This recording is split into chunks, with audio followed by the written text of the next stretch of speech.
সেই ড্রাগন ফলটি কাটতেই ড্রাগন ফলটির মধ্যে থেকে একটা পরী বেরিয়ে আসে। আমি তোমাকে 2 হাঁড়ি স্বর্ণ মুদ্রা দিচ্ছি, এগুলো বিক্রি করলে তোমাদের অভাব দূর হয়ে যাবে। মা, ও মা, কোথায় গেলে তুমি? তাড়াতাড়ি বাইরে এসো, একটা জরুরি কথা আছে। কি ব্যাপার? মা তো বাড়িতে দেখতে পাচ্ছি না। তার মানে মা বুঝি নদীতে পানি আনতে গেছে। আমি বরং নদীতে মায়ের কাছে যাই। মা, তুমি এখানে এসেছো, আর আমি ওদিকে বাড়িতে তোমাকে কত খুঁজলাম। কেন রে মা টুম্পা, কারো কিছু আবার হয়েছে নাকি? তুই এভাবে আমাকে খুঁজতে এখানে এসেছিস? মা, সবাই বলছে আজ বিকালে নাকি আমাদের বনে ঝড় হবে, আর ঝড়ে নাকি ঘরবাড়ি ভেঙে সবার ক্ষতি হবে। তাই সবাই নিরাপদ আশ্রয়ে যাচ্ছে। মা, চলো না আমরাও কোথাও নিরাপদ আশ্রয়ে যাই। মা টুম্পা, তুই কি সত্যি বলছিস? তাহলে আমাদেরও তো একটা নিরাপদ আশ্রয় খুঁজতে হবে। চল মা, আমরা বরং তাড়াতাড়ি বাড়ি গিয়ে সবটা গুছিয়ে নেই। পাশের বনে গিয়ে দেখি কোথাও কোনো আশ্রয় পাওয়া যায় কিনা।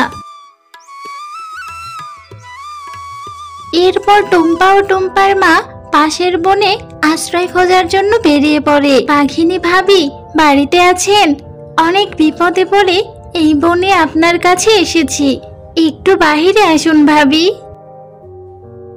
আরে শিয়ালিটি যে, তা কি হয়েছে? এই অসময় আমার বাড়িতে এসে এত ডাকাডাকি করছো কেন? ভাবি, বড্ড বিপদে পড়ে আপনার এখানে এসেছি একটা আশ্রয়ের জন্য। ভাবি, আজ বিকেলে আমাদের বনে নাকি ঝড় বৃষ্টি হবে, আর সেই ঝড়ে নাকি অনেক ঘরবাড়ি ভেঙে নিয়ে যাবে।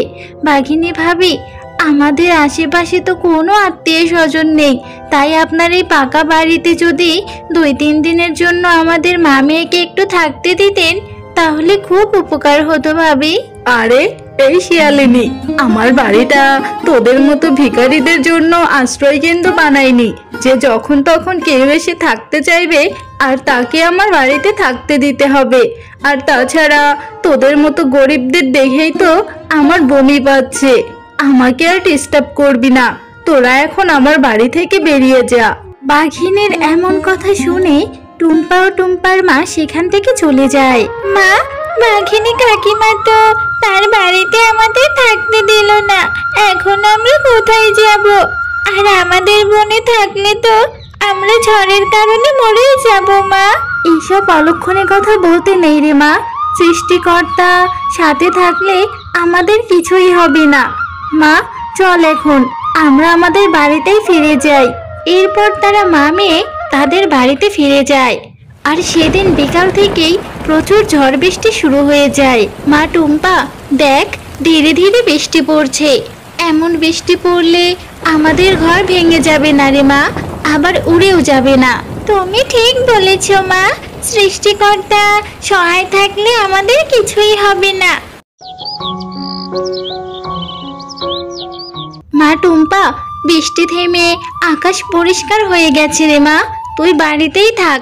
আমি বনে গিয়ে দেখি কোনো ফল পাই কিনা, ফল পেলে তোর জন্য ফল নিয়ে আসবো। আমিও তোমার সাথে যাব মা, একা একা থাকতে আমার বড্ড ভয় করে। আর তাছাড়া এই বনে সবাই তো এই বন ছেড়ে চলে গেছে, আমি কার সাথে খেলা করব?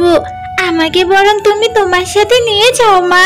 আচ্ছা ঠিক আছে, তোর একা একা থাকতে হবে না, তুই বরং আমার সাথেই চল। মা, তুমি অনেক ভালো, আমার সোনা মা। আমাকে সাথে করে নিয়ে গেলে আমরা অনেক ফল নিয়ে আসতে পারবো। মা, দেখো না, এ কি কাণ্ড! ওই গাছটাতে গোলাপি রঙের একটা ফল ধরে আছে। ওই ফলটা আমাকে পেড়ে দাও না মা। ওই ফলটা দেখতে কি সুন্দর, খেতেও নিশ্চয়ই অনেক সুস্বাদু হবে।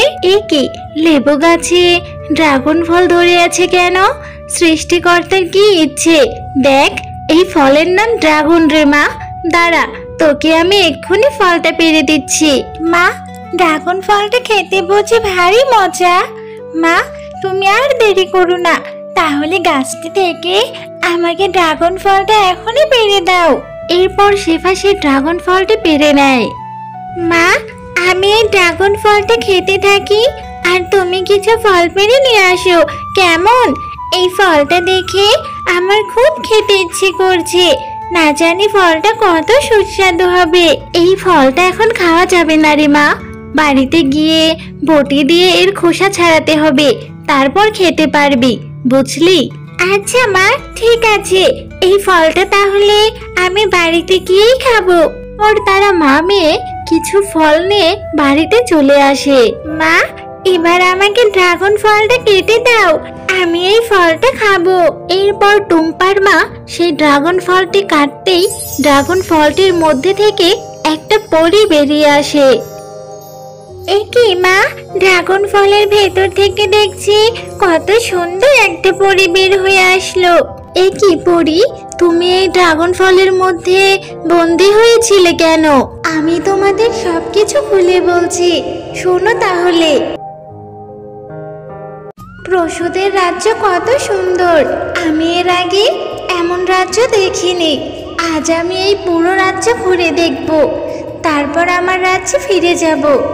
আরে ও মা, ওই গাছে তো অনেক লিচু ধরে আছে, আমার তো ক্ষুধাও লেগেছে, আমি বরং কিছু লিচু খেয়ে নেই।